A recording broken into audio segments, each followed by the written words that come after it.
बिस्मिल्लाहिर्रहमानिर्रहीम। मोअज़्ज़ज़ तलबा, आप पढ़ेंगे स्केलेटल मसल के बारे में कि स्केलेटल मसल कैसे हैं, कहाँ मौजूद हैं, ये मल्टी न्यूक्लिएटेड हैं, यूनी न्यूक्लिएटेड हैं, उनका फंक्शंस क्या है, ये बॉडी के अंदर, एनिमल बॉडी के अंदर कौन कौन से अहम फंक्शंस को सरअंजाम दे रहे हैं। तो सबसे पहली बात कि ये स्केलेटल मसल हैं, तो ये जैसे इनके नाम से जाहिर है कि ये स्केलेटन यानी हड्डियों के इर्द गिर्द ये मौजूद होता है।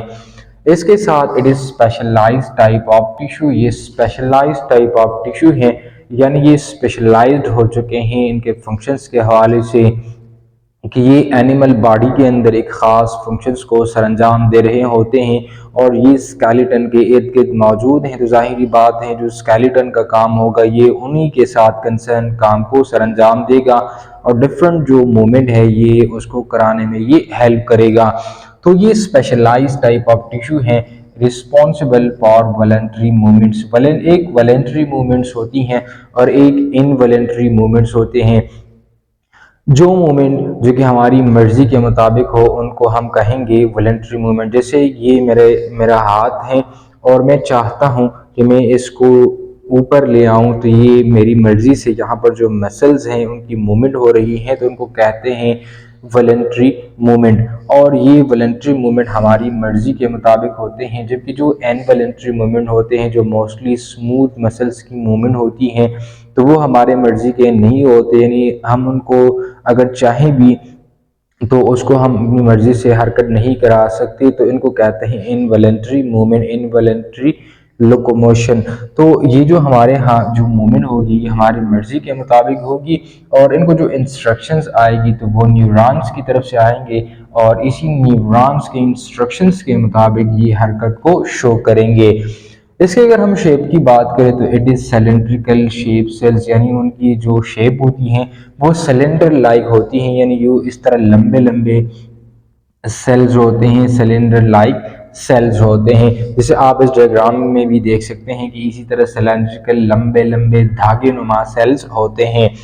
नो ब्रांचेस, यहाँ पर आपको कोई ब्रांचेस नजर नहीं आएंगे, यानी कोई जो है यहाँ पर ब्रांचेस मौजूद नहीं होती, यानी ये अनब्रांच मसल होते हैं। इसके साथ मल्टी न्यूक्लिएटेड होते हैं। मल्टी का मतलब होता है मेनी यानी कई, और न्यूक्लिएटेड का मतलब होता है न्यूक्लियस, यानी यहाँ पर आपको कई न्यूक्लियस नजर आएंगे। यानी इन ये जो सेल्स होते हैं इसके अंदर एक से ज़्यादा की न्यूक्लियस वो मौजूद होते हैं। जैसे यहाँ पर आप देख सकते हैं ये एक मसल का एक सेल है, इसके अंदर आपको दिख रहे होंगे जो रेड कलर से मैंने शो की हुई है ये न्यूक्लियस है, यानी एक सेल के अंदर कई न्यूक्लियस मौजूद हैं। तो अगर कई न्यूक्लियस हैं तो इसको कहा जाएगा मल्टी न्यूक्लिएटेड सेल, यानी उसके अंदर न्यूक्लियस की तादाद ज़्यादा है। इसके साथ ये स्ट्रिएटेड मसल्स होते हैं। स्ट्रिएटेड मसल्स का मतलब ये है कि इसके अंदर कुछ ऐसे लाइंस बने हुए होते हैं, ऐसे स्ट्रेप्स मौजूद होते हैं कि जहाँ पर डार्क वो स्ट्रिएशंस मौजूद होते हैं और कहीं पर वो ब्राइट बैंड्स जो है वो मौजूद होते हैं। जैसे यहाँ पर आपको नजर आएगा यहाँ कुछ ऐसे डार्क कलर डार्क बैंड्स यहाँ पर मौजूद होते हैं, फिर यहाँ पर वाइट बैंड्स होते हैं, फिर दोबारा ब्लैक बैंड, फिर वाइट बैंड। इसी तरह ये क्या बनाते हैं कि यहाँ स्ट्रिएशंस बनाते हैं, यानी वाइट और ब्लैक बैंड जब मिलते हैं तो ये स्ट्रिएशंस बनाते हैं, उनके अंदर माइक्रो फिलामेंट्स मौजूद होते हैं, वो हम तफसीली पढ़ लेंगे। स्ट्रिप्स आर प्रेजेंट, यानी यहाँ पर स्ट्रिप्स मौजूद होते हैं, कुछ वाइट बैंड होता है, कुछ फिर ब्लैक बैंड होता है। इसी तरीके से उनके अंदर जो स्ट्रिप्स मौजूद होते हैं तो उनको कहते हैं striated muscles. Skeletal muscles attach with bones through the help of tendons. ये जो स्केलेटल मसल्स होते हैं ये बोन से अटैच होते हैं through the help of tendons, यानी टेंडन्स एक ऐसी कनेक्टिव टिश्यू है जो कि ये हेल्प कराता है कि मसल्स को बोन के साथ अटैच रखे। जैसे आप यहाँ पर देख सकते हैं कि ये एक सेल है, तो ये नॉर्मल एक सेल है जस्ट लाइक हमारे यहाँ जो सेल्स होते हैं कि जिसके अंदर साइटोप्लाज्म मौजूद होता है, प्लाज्मा मेम्ब्रेन मौजूद होता है, न्यूक्लियस मौजूद होता है, एंडोप्लाज्मिक रेटिकुलम मौजूद होता है, सारी की सारी माइटोकॉन्ड्रिया डिफरेंट ऑर्गेनेल्स मौजूद होते हैं। तो बिल्कुल नॉर्मल सेल की तरह इन ही सेल्स के अंदर भी तमाम के तमाम चीज़ें वो मौजूद होती हैं। जैसे ही न्यूक्लियस तो एक से ज्यादा न्यूक्लियस इसके अंदर मौजूद है तो इसको कहा जाएगा मल्टी न्यूक्लिएटेड सेल। और यहाँ पर जो साइटोप्लाज्म मौजूद होगा तो उनको कहा जाएगा सार्कोप्लाज्म। ठीक है, यानी जो साइटोप्लाज्म ऑफ मसल सेल होता है उसको कहा जाता है सार्कोप्लाज्म, और जो प्लाज्मा मेम्ब्रेन होता है उसको कहते हैं सार्कोलेमा।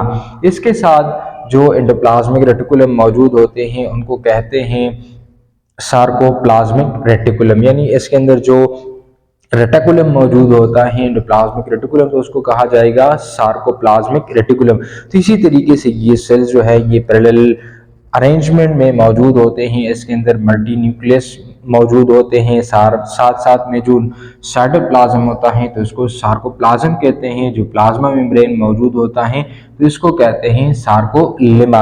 और इसके अंदर कई न्यूक्लियस वो मौजूद हैं, ये लंबे लंबे सेल्स हैं, सिलेंड्रिकल सेल्स हैं, और ये बोन्स के साथ अटैचमेंट में रहते हैं through the help of specialised connective tissue जिनको कहते हैं टेंडन्स।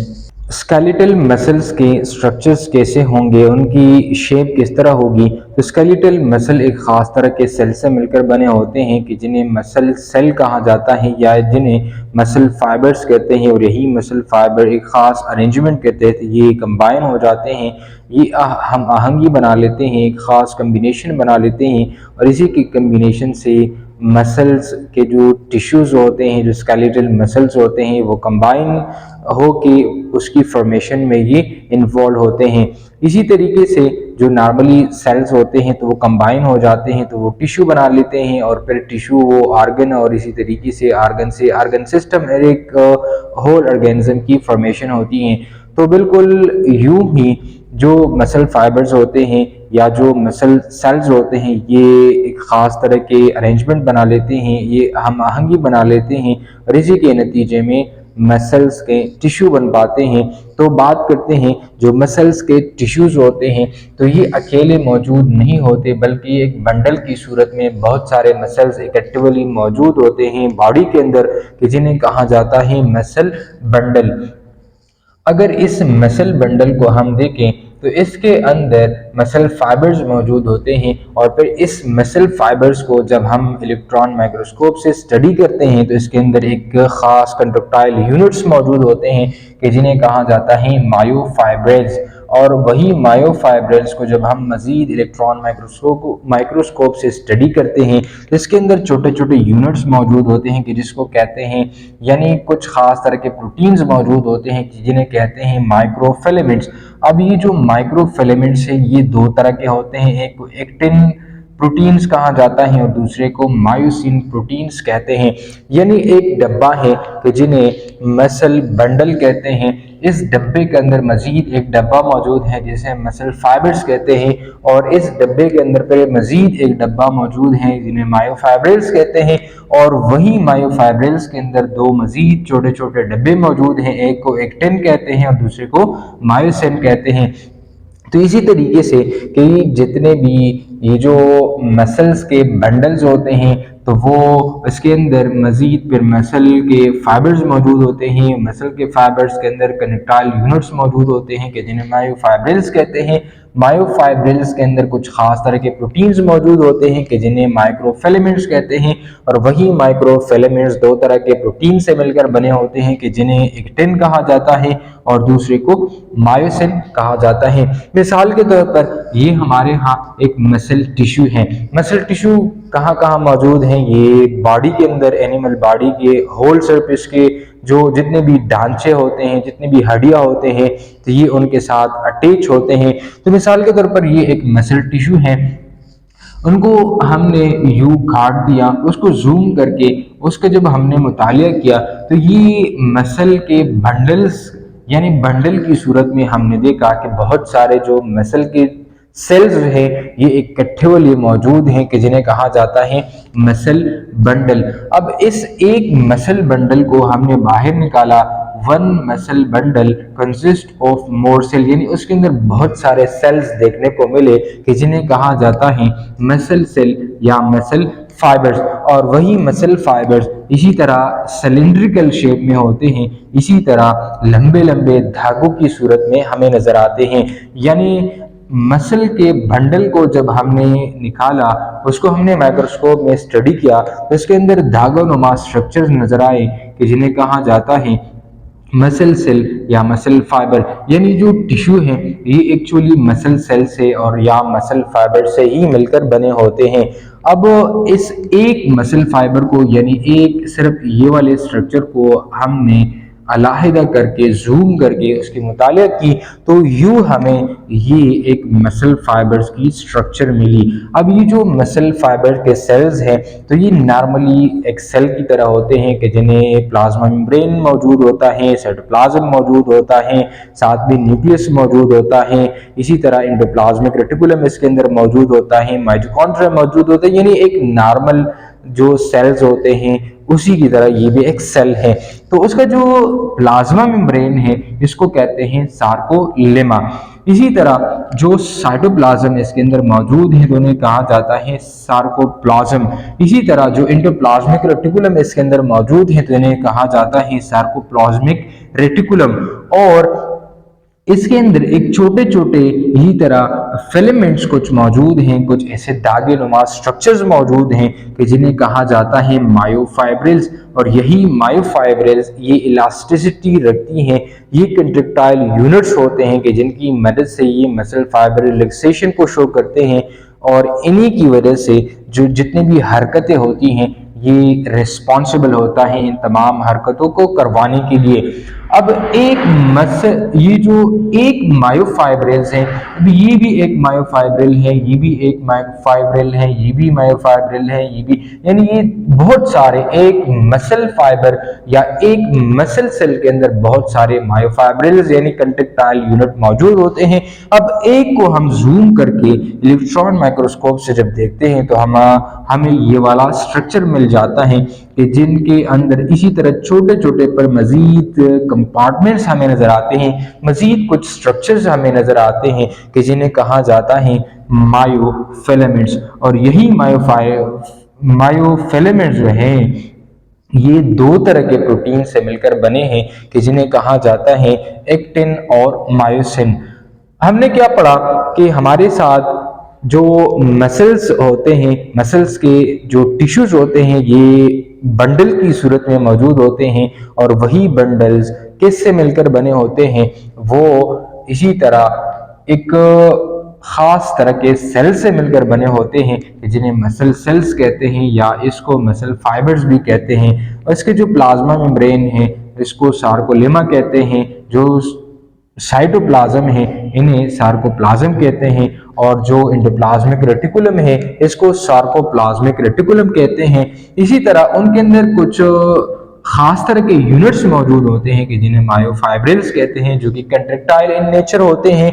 और वही एक मायोफाइब्रिल को जब हम बाहर निकाल कर जूम करके इलेक्ट्रॉन माइक्रोस्कोप से जब स्टडी करते हैं तो हमें ये वाला स्ट्रक्चर मिलता है कि जिसके अंदर छोटे छोटे कंपार्टमेंट्स मौजूद होते हैं, छोटे छोटे फिलामेंट्स मौजूद होते हैं। और वही फिलामेंट्स दो तरह के होते हैं, यानी खास तरह के प्रोटीन से मिलकर बने होते हैं, किसी ने एक्टिन कहते हैं और दूसरे को मायोसिन कहते हैं।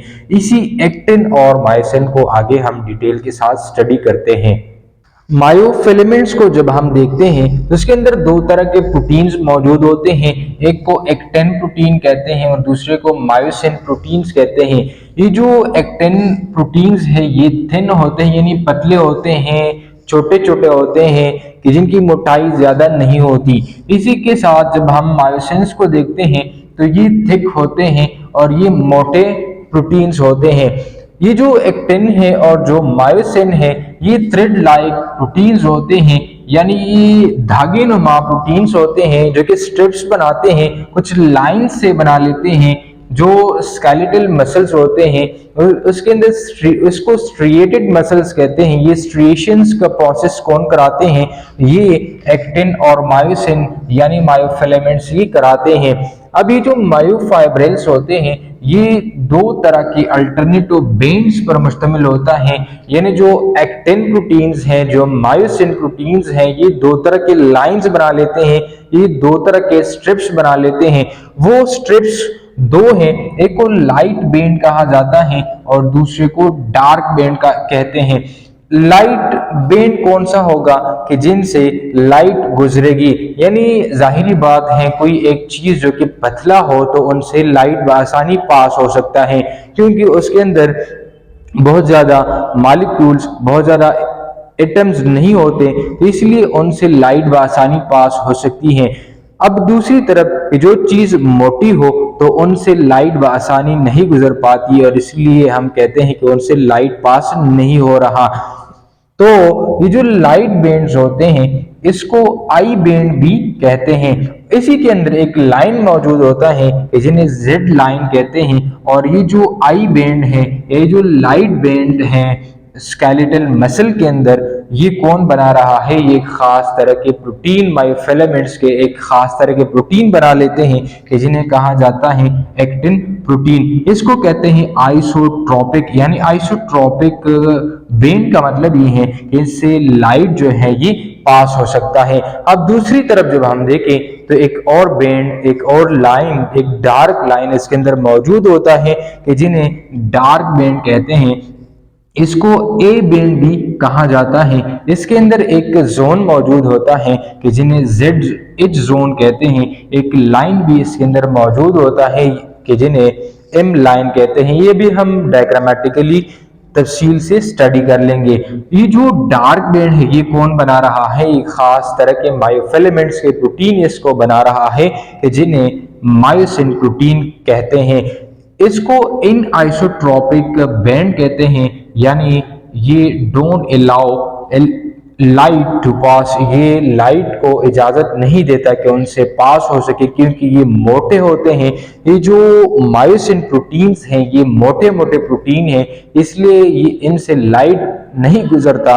और ये जो डार्क बैंड है, जो लाइट बैंड है, it is formed by muscle proteins के जिन्हें एक्टिन कहते हैं और जिन्हें मायोसिन कहते हैं। अभी जो मायो फाइब्रिल है, इसको जब हम माइक्रोस्कोप से देखते हैं तो हमें दो तरह के बैंड्स नजर आते हैं। एक को लाइट बैंड कहते हैं, दूसरे को डार्क बैंड्स कहते हैं। डार्क बैंड कौन सा होगा कि जिन्हें लाइट नहीं गुजर पाएगी तो उन्हें कहा जाएगा डार्क बैंड, और ये कौन बनाएगा, ये मायोसिन प्रोटीन बनाएगा। जबकि दूसरी तरफ वो बैंड जिससे लाइट को गुजर सके,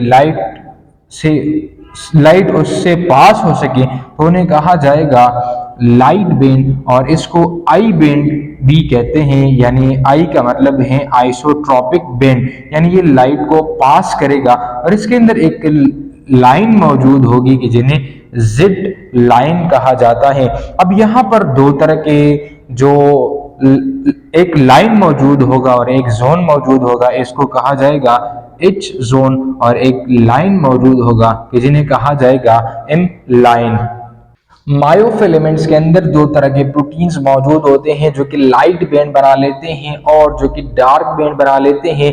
ये जो एक्टिन फिलामेंट्स के प्रोटीन हैं ये पतले प्रोटीन्स होते हैं, और जो मायोसिन प्रोटीन्स होते हैं ये मोटे प्रोटीन्स होते हैं। इसी तरह जो एक्टिन है वो इसी अंदाज में मौजूद होते हैं। एक एक्टिन फिलामेंट के प्रोटीन यहाँ मौजूद हैं, तो इसी के साथ यहाँ पर मोटे प्रोटीन मौजूद हैं यानी मायोसिन मौजूद हैं, फिर दोबारा यहाँ पर एक्टिन प्रोटीन मौजूद हैं, फिर इस तरह यहाँ पर मायोसिन प्रोटीन मौजूद हैं। जो एक्टिन प्रोटीन्स हैं ये यहाँ पर इसी तरह जो एरिया बना लेते हैं, जो बेंड्स बनाते हैं, जो कि ये वाला जो बेंड है इसको आई बेंड कहते हैं, यानी इसको कहते हैं आइसोट्रोपिक बेंड, और यहाँ से लाइट को पास किया जा सकता है तो इसको कहते हैं लाइट बेंड। यानी ये वाला जो आप माइक्रोस्कोप के अंदर ये वाला हिस्सा देखेंगे तो ये वाला हिस्सा आपको लाइट बेंड नजर आएगा। फिर इसको ये वाला जो बेंड है जो एक्टिन फिलामेंट्स बना रही हैं इसको आई बेंड कहते हैं, और आई बेंड वो बेंड है region with only thin filament, यानी यहाँ पर सिर्फ थिन फिलामेंट्स मौजूद होते हैं, सिर्फ और सिर्फ एक्टिन प्रोटीन्स मौजूद होते हैं। अब यहाँ पर आप देखें कि जो एरिया है जो कि माइक्रोस्कोप में डार्क बेंड यानी अंधेरा नुमा वो दिखाई देगा तो इसको कहते हैं ए बेंड, यानी यहाँ से लाइट पास नहीं हो रही। तो ये जो एक एरिया बन पाता है, ये जो एक लाइन बन पाता है, ये जो एक बेंड बन पाता है, इसको कहते हैं ए बेंड। और इस ए बेंड को कहते हैं इन आइसोट्रोपिक बेंड, यानी यहाँ से कोई लाइट वो पास नहीं हो रही। अब आप देखें ये जो थिक फिलामेंट्स हैं, जो मायोसिन के फिलामेंट्स है, ये एक फिलामेंट है, ये दूसरा फिलामेंट है और इसी तरह तीसरा फिलामेंट है, यानी बहुत सारे मायोसिन प्रोटीन इसी तरह मौजूद होते हैं। तो इनको अटैचमेंट में रखने के लिए एक लाइन मौजूद होता है कि जिनको कहते हैं एम लाइन। यानी एम लाइन क्या करते हैं, एक सेंट्रल लाइन होता है जो कि तीन फिलामेंट्स को आपस में अटैच रखते हैं। Central line where thick filaments are anchored, ये एक सेंट्रल लाइन होता है कि जिसकी मदद से ये जो थिक फिलामेंट्स है, जो मायोसिन फिलामेंट्स है, वो एक दूसरे के साथ अटैच में रहते हैं। अब यहाँ पर आप देखें ये जो यहाँ पर जो थिन फिलामेंट्स हैं, जो एक्टिन प्रोटीन्स के ये फिलामेंट्स हैं, ये थोड़े से एक्सटेंड कर चुके हैं और यहाँ पर बिल्कुल थिक फिलामेंट्स के रीजन में ये इंटर हो चुके हैं। तो जो रीजन थिन फिलामेंट्स के जो यहाँ पर आपको ए बेंड में नजर आएंगे, यानी थिक फिलामेंट्स के बीच में आपको नजर आएंगे, तो इस जोन को कहते हैं एज जोन। ठीक है, यानी ये यहाँ पर आप देखें जो थिक फिलामेंट्स के रीजन है, जो बेंड है, इसके अंदर पतले धागे थोड़े से अंदर आई हुई होती हैं और जो थिन फिलामेंट्स के छोटे छोटे जो रीजन हैं वो थिक फिलामेंट्स के रीजन में जब एंटर हो चुके होते हैं तो इसको कहते हैं एच जोन। तो हमने स्टडी की कि जो मायोफिलामेंट्स के प्रोटीन्स हैं ये दो तरह के बैंड्स बनाते हैं। जब हम माइक्रोस्कोप से देखते हैं तो वो कौन से बैंड्स हैं, एक लाइट बैंड है और एक डार्क बैंड है। जो लाइट बैंड है ये इसको आई बैंड कहते हैं, यानी यहाँ पर इससे लाइट पास होती है और ये छोटे छोटे पतले पतले प्रोटीन से मिलकर बने होते हैं कि जिनको एक्टिन प्रोटीन्स कहते हैं और ये इस रीजन को कहते हैं आई बैंड। ठीक है, और यहाँ पर जो एक लाइन मौजूद होता है जो कि इस थिन फिलामेंट्स को यानी एक्टिन फिलामेंट्स को एक दूसरे के साथ इनकोर रखते हैं, तो इसी लाइन को कहते हैं जेड लाइन, यानी बाउंड्री ऑफ ईच सार्कोमेर। अब ये सार्कोमेर को भी हम पढ़ लेंगे कि सार्कोमेर क्या होता है। और यहाँ पर जो आई बैंड है इसको आइसोट्रोपिक बैंड कहते हैं। फिर यहाँ पर एक थिक बैंड होता है जो कि डार्क बैंड कहलाता है और इसके बीच में एक जोन मौजूद होता है कि जिन्हें एच जोन कहते हैं। मायोफाइब्रिल्स के स्ट्रक्चर को अगर हम देखें तो ये दो बेंड्स पर मुश्तमिल होता है, यानी इसके अंदर स्ट्रैप्स मौजूद होते हैं, लाइंस मौजूद होते हैं। वो लाइंस डार्क लाइंस होते हैं, डार्क बेंड्स होते हैं और साथ में वाइट बेंड्स होते हैं। यहाँ पर आप देखें ये वाइट बेंड्स हैं, ये डार्क बेंड है, फिर वाइट बेंड है, फिर डार्क बेंड है, फिर इसके बाद वाइट बेंड, यानी दो लाइट बेंड और एक डार्क बेंड जब मुश्तमिल हो जाए, इकट्ठे हो जाए तो इसको एक नाम दिया जाता है जिसको कहते हैं सार्कोमेर। और ये जो सार्कोमेर होते हैं it is the structural and functional unit of skeletal muscle. ये स्केलेटल मसल के फंक्शनल यूनिट होता है, स्ट्रक्चरल यूनिट होता है, क्योंकि ये कंट्रैक्शन में एज ए यूनिट के तौर पर काम करता है। हमने क्या पढ़ा, हमने पढ़ा कि जो मसल्स हैं it is commonly called muscle fibre, यानी मसल फाइबर सेल्स से मिलकर बने होते हैं जो स्केलेटल मसल्स होते हैं। और ये लॉन्ग सेल्स होते हैं, इसके अंदर कई न्यूक्लियस मौजूद होते हैं और अगर हम उसको देखें तो it is arrange parallel to one another. जैसे यहाँ पर आप देख सकते हैं कि जो फिलामेंट्स हैं ये एक दूसरे के पैरेलल अरेंज हो चुके होते हैं। Skeletal muscles are attached to the bones with the help of connective tissue called tendons, यानी टेंडन्स के जरिए से ये बोन्स के साथ अटैच हो चुके होते हैं। इसके साथ skeletal muscles are voluntary muscles, यानी movement is under the will of organism, यानी हम अपनी मर्जी से उसको हरकत दे सकते हैं, उसको कंट्रैक्ट और रिलैक्स कर सकते हैं। It shows dark and light bend, जैसे यहाँ पर आप देख सकते हैं कि ये डार्क बेंड और लाइट बेंड को शो करते हैं और वो मसल जो कि डार्क और लाइट बेंड को शो करे तो इसको कहते हैं this is the phenomena is called striation.